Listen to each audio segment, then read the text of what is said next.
presentation is a Neat Speaks production, meaning all the graphics and audio were used under Fair Use Act for informational purposes only. All of the information is alleged and or for discussion purposes only. So I urge you to do your own research and reading. Otherwise, we cool and enjoy the show, boo.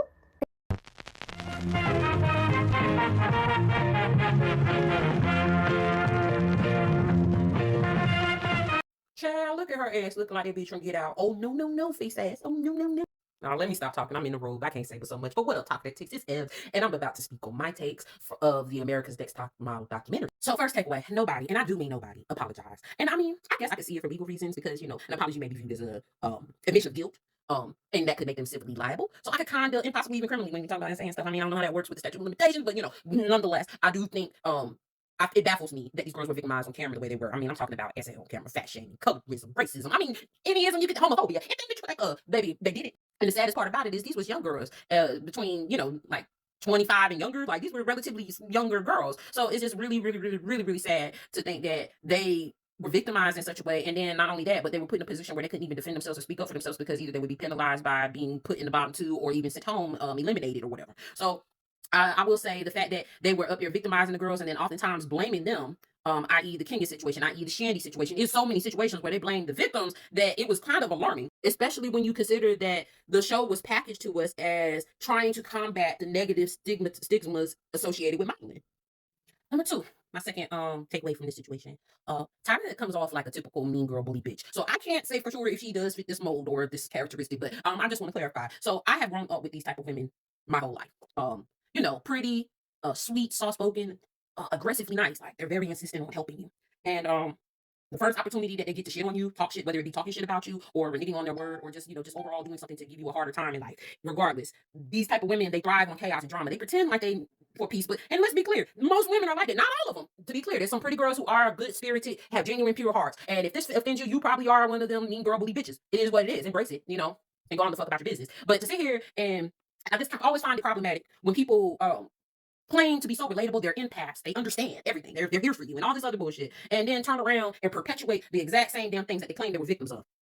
Because remember, the Tyra said that Naomi gave her hell back in the day. So I guess she decided to take that pain and exploit it on thousands of girls.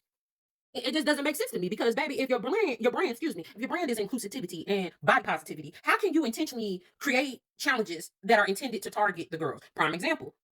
Tyra claims that her curves ended up being a hindrance in the early stages of her career. She felt like she was constantly being fat shamed, picked apart, and things. And she even tried to give Kenya tips on, I guess, to deal with bloating and things like that. Because let's be very clear, vehemently clear. That girl ain't fat. I mean, look at her. She's not fat. So, like, I guess what she was dealing with was like a little bit of bloating. Because, baby, even when I was skinny, after I eat a cheeseburger, I look like I was about pregnant. It is what it is. But women, we carry water. It is what it is. But child, they sat up there and every opportunity they got, they would just would try to throw these little shades, like use the challenges as ways to throw shade. Prime example, they had her dressed up as an elephant. Everybody else was beautiful lioness and gazelles and everything else. And you got one brown skinned girl dressed up as an elephant talking about she looked fat and bloated during your criticisms. Meanwhile, bitch sitting beside you talking the most shit. Janice Dickinson, her ass is up here looking like a damn wet cigarette with Botox. I mean, I would suppose that you would want her to be on the crash diet that you're on with Virginia Slims and apple peels. But bitch, like, we black, we like to eat, okay?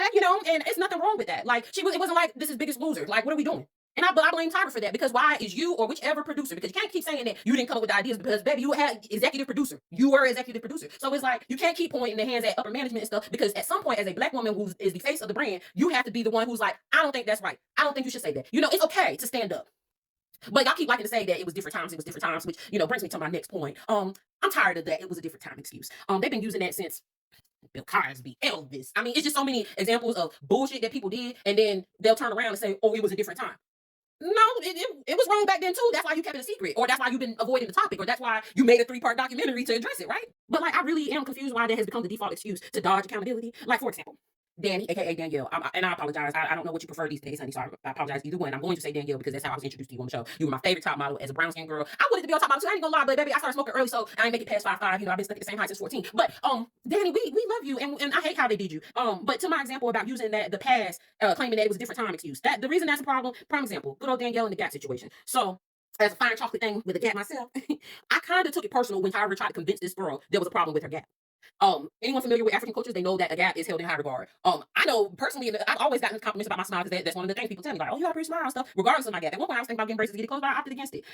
But seeing Danielle, she did make me embrace my gap. Like, she's the main reason that I embraced my gap because as a girl, I think I was like maybe 12, 13 when cycle, she cycle 4, I think. But when Danielle's cycle was on, I was relatively young, and my gap was something that people made fun of me about when I was younger. But she did help me, her confidence in hers and help me embrace mine. So kudos to you, Danielle. And I would say her situation is so heartbreaking because they tried to make it seem like there was just a problem aesthetically with a gap in general. But meanwhile, there was models way back in the day like Laura Stone and Taylor Sterling. Go on and Google them real quick, child. I'm not about to put it in this video. I believe if you Google those names, they had gaps and they are like this.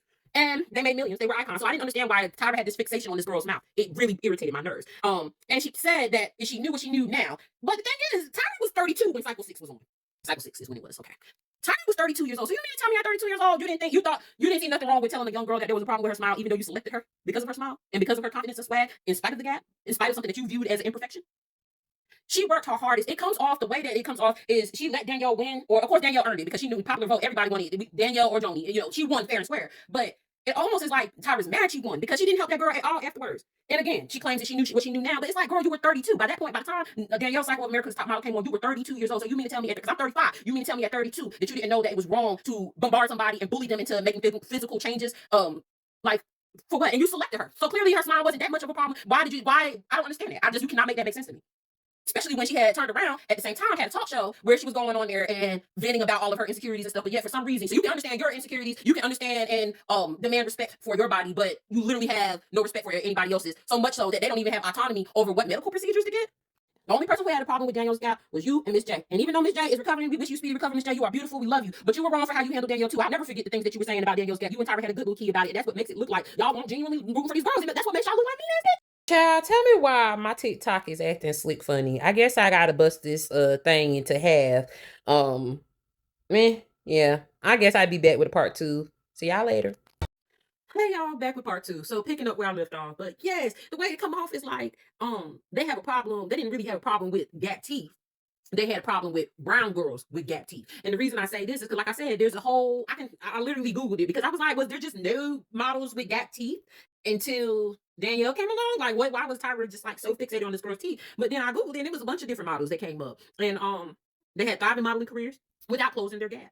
And then the gap was later on in in later iterations of the show. I don't know, because I checked out after Cycle 7. I think once Jasleen won, I was done. I don't think I tuned in anymore after that. But in future generations of the show, they said that there was another girl who was white who they turned around and they drilled a gap in between her teeth. They created a gap between her teeth. And so that blew my mind because I'm like, not the same Tyra who sat up there and made this girl sit at the dental office for hours to get her gap closed. And she was embracing it. Meanwhile, you got this girl who had a perfect set of teeth, no gaps, and you gonna make her open one? Like, it just gives power trip control. Now Danielle wasn't the only black girl that they failed.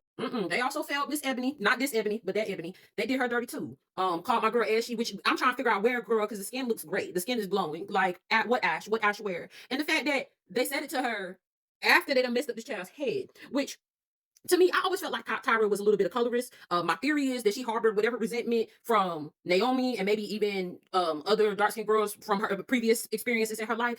And she took that and she projected it on any girl who was darker than a brown paper bag who came on that show. I bullshit you not. But yes, I mean, look at Ebony. I mean, Tyra was, as a 32-year-old woman, you don't think enough of 4C hair girlies to get them proper barbers and stylists who are familiar with that texture of hair, and they're not going to treat her like a damn animal at the grooming salon? And kudos to Ebony, because let's be clear, reality TV show or not, baby, I would have crashed out behind my hair, because bitch, it's one thing for you to mess my hair up, but it's a whole nother thing for you to be in there talking shit like it's my fault or because of my hair texture it's a problem. How about you don't touch another black head until you learn how to actually do it? How about that? Like, you shouldn't have been playing in that child's hair if you did, especially with some clippers. Oh, I would have been spiraling. And Ebony took it in stride. She made jokes. She figured out ways to work around it and stuff. But I feel like at the bare minimum that Tyra could have did was offer to get her to a proper barber who could fix the haircut for her, especially since the haircut was Tyra's idea. And just a little side note, ladies, don't just be letting anybody play in your crown. I don't care if it is America's Next Top Model. Like, you don't just let anybody who is not a certified professional. Let me see your work. What have you done? And as somebody who braids and stuff, I have no problem showing people my pictures of my work and stuff like that, so they can feel secure in my hands. If your stylist can't show you pictures of their work, you get the hell out that chair. I know hindsight being 2020. If you can't do nothing about it now, your hair grew back better than ever. You are still a beautiful, brown, phenomenal, strong woman. But it just about that in particular, because it's an overall larger problem. I've heard a lot of people saying, like, I have friends who do light modeling. I have friends, and they say that especially if it's a black-owned modeling agency, oh baby, they're gonna make sure they got the proper people to do your hair. They're not gonna just send you out there looking crazy, because I mean, it's not just about the clothes, it's about the total aesthetic. But colorism aside, I mean, because you, like I said, I can't say for sure whether you actual colorist, but I can say is that you definitely played into colorist tropes. But it's hard to empower women when you are playing into the nastiest tropes or narratives in reality TV. Like, and just for the sake of shock value, because let's be clear, we would have supported the show regardless, just because we support the girls on the show. Like, we was genuinely rooting for the girls on the show. Everybody had at least one person to root for every season, so we would have watched regardless, without all the antics and the shenanigans and different games and stuff. But the fact that you made it seem like your goal was to empower these women, only to constantly and perpetually traumatize them. Like, it just doesn't make sense to me. The only brown girl who, and I'm saying brown girl, like, not ambiguous, but like, the only brown girl who actually went on to do amazing things, and that was because she went and got outside external management separate from the show after they eliminated her, was Takara. We didn't even get to hear from Takara because they rushed everything into a 3-part documentary, and majority of the documentary, they put like most of the scandals like the first episode and half the second episode, but the rest of it was more so reminiscing and updates and stuff. So I feel like that brings me to my next takeaway, which is you honestly could have just kept this 3-part documessary of excuses. Like, you could have just kept it in the vote. Like, especially when y'all failed to include a lot of the people who we wanted to see, like Takara, like Tiffany. And then y'all also failed, if you ain't gonna have them there, I guess it makes sense if you're not gonna have them there, don't address certain things. But I would have loved to hear from Tiffany, especially because there was things that Tiffany said after the show in interviews and things like that, that I do feel like Tyra should have the right to respond to it, and Tiffany has the right to double down or stand firm on it, just like the rest of the girls got to. I wonder how she chose, or what was the selection process of selecting the models, or maybe just certain models just was like, nah, I ain't fucking with it, it already done traumatized me, I'm not coming back up there on that show, because I wouldn't blame them if they did. But B, the other part of the reason why I feel like they could have kept this bull is because it came off like Tyra was only doing this because she was tired of millennials and Gen Zs dragging her and America's Next Top Model for their trifling ways. And the reason I say that is because literally right after I watched it, or either as I was watching it, but I looked down at my phone, and child, looked down on my phone, was online scrolling, and then came across this little ditty talking about some Tyra announces America's Next Top Model's return for cycle 25. That is the illest timing ever. Like, really, girl? So you made this whole apology. I mean, I'm sorry, because it won't no apology, right? I took the Trump approach. Y'all made this whole 3-part documentary, reminiscing, reflecting, and stuff. Even talked about how the bosses or higher ups did you dirty, Tyra, only for you to turn around and then promote a cycle 25. Who the fuck asked for? Plus, I thought you was selling ice cream now, girl. I thought you was, caught you a billionaire and had you a baby and then scooch over to Australia. Do Australia's Next Top Model. And make sure you take the same formula you did for the America's Next Top Model. Because I know goddamn well them Australians is not about to let you play with them like that in 2026. Since you claim that you didn't know better and all that stuff. And my final and last point, dang, y'all, this is my first time doing the part 2. I had a lot to say about America's Next Top Model, but I ain't even gonna lie, because back in the day, that was my show. Like, literally Wednesday nights, UPN, baby, we was in there. Like, yes, I'm that old. I would have to actually make sure that I was in front of the TV by a certain time in order to see my favorite shows. We couldn't just TiVo, we could just pull it up and stuff. We had to be tuned in, literally. So it does hurt my heart pretty bad, because as you watched it back then, you knew the stuff wasn't right, especially if you're young. If you were older, for sure you had to know it wasn't right. But like, as from a younger eye, we were watching it and we knew stuff was off. But in our minds, we were like, it's okay, because these girls are going to be introduced to opportunities. They're going to get through these struggles and all these obstacles and challenges, and they're going to make it to the finish line, and their dreams going to come true. So that's what made us keep coming back. Now that we know that these girls' dreams weren't coming true, rather that they were experiencing a nightmare. Justice for Shandy. But I'm thinking about doing a separate video on Shandy, because her in Kenya, like, it would be a separate video just specifically about those two situations and how that climate really hasn't changed. If you really look at how these men move today, like, it's still very, very, very, very possible for something like that to happen even in 2026, which brings me to my final point. Sorry, the third time I said it. My final takeaway is this will happen again. Sadly, especially when we are living in a culture of content over everything. Everybody's always trying to put something out. Everybody got to be the first to break a story. Everybody got to be shocking, provocative. The more shocking or provocative or ghetto or ratchet that it is, then the more likely it's scandalous, salacious, the more likely that it will get picked up by a network. Or worst case scenario, it gets picked up by networks like Zeus and Now TV. Because the thing is, everybody wants the clout nowadays. Everybody wants to be famous. And when you have a society that prioritizes fame over education, then you tend to get people who are willing, especially when they're in desperate enough circumstances, they need the money or whatever, they're willing to get up there and do just about anything just so that way they can get some camera time.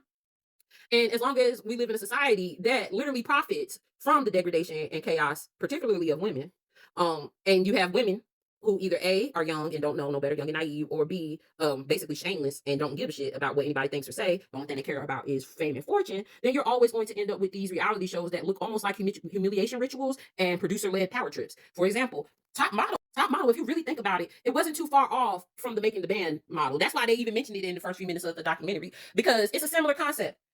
Diddy was a producer who ended up making his dreams come true and making money and music off of his talented proteges and his artists and stuff. He took that and he built a fortune with it, right? And a lot of people were hurt over it. He had to rip off, step on, tear down a lot of people to get to the billionaire status. You can't be like, that's the thing about capitalism. You can't be rich without stepping on some people. So that is why we will always have these kind of shows. Hell, look at Zeus Network at Now That's TV. Every Sunday we tune in and we be watching that shit and it's dysfunctional as hell. But nobody seems to have a problem with it because it's entertaining. But then fast forward to a couple of years later when life starts to set in and they're looking back at all the things that they did to degrade themselves and they realize all the pain, all the things, all the trauma and stuff, it really sets in. They realize that none of that shit won't worth it. And I want to just leave y'all with one of my favorite Bible quotes, Matthew 16:26. So what profits a man if he gains the world but loses his soul?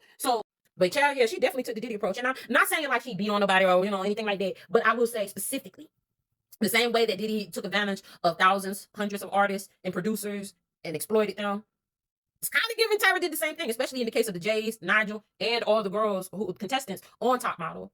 And the saddest part about it is, as long as they find value in entertainment, which we're a very entertainment-driven society, as long as they find value in entertainment, and we find, as a society, find entertainment in the degradation and chaos, we will continue to have grown-ass people claiming they didn't fucking know better back then because times were different. When really, I didn't know that morals differentiate that much. Like, especially after the age of 30, it's certain things that I wouldn't do. Or if you say you didn't know better or didn't know something wasn't right and you're under 18, I can't even fault you for that. Hell, I'll even say under 25. But when you are over 30 years old and you're consciously claiming to empower women to the audience, but then behind the scenes, plotting on ways to break these girls' spirits just to boost your ratings. And the gag is, you ain't even gotta do all that, because I was a fan of the show, and from somebody who was truly a fan of the show at the time when I was younger, I would say you didn't have to do too much. The girls themselves were entertaining. Everybody could find at least one person that they could relate to and root for in the competition. So we were gonna tune in regardless. Where you lost us at is you started getting too gimmicky, and it started to look too much like a shuck and jive. And as long as we have shuck and jives, we're going to have people who are doubling back, grown-ass people doubling back 10 years later, talking about something they didn't know better, apologizing while they also double down. But what's y'all thoughts? Please talk to me, American Next Top Model fans. I would love to hear y'all's opinion on this, and I'll talk to y'all later.